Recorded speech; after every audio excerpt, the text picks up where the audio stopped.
যখনই বিপদে পড়ে যাবেন আপনি আল্লাহ তাআলার খাস একটি নাম ধরে সাহায্য চাইবেন, বিদ্যুতের গতিতে আপনি সাহায্য পেয়ে যাবেন, আপনার বিপদ মুহূর্তের মাঝে দূর হয়ে যাবে। ব্যবসা বাণিজ্য লস, সার কাছে শুধুমাত্র শত্রু আর শত্রু বিপদে আপনাকে গ্রাস করে রেখেছে, কোনো কাজেই যেন সফলতা নাই, যেটাতে হাত দেন সেটাতেই লস, কোনো কিছুতে আপনার সাফল্য নাই, সন্তান কথা শোনে না, স্ত্রী কথা শোনে না, পরিবার পরিজন নষ্ট হয়ে গিয়েছে, কিভাবে আপনি বাঁচবেন? প্রবাসে আটকা পড়ে গেছেন, আসতেও পারেন না, কোনো কাজও পাচ্ছেন না, আপনি আমলটা করেন।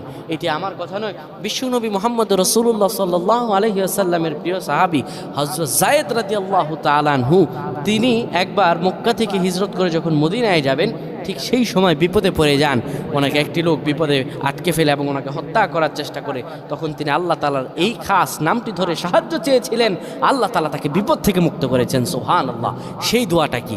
তিনি যখন বিপদে পড়ে যান তিনি বলেন, আগিসনি ইয়া রহমান।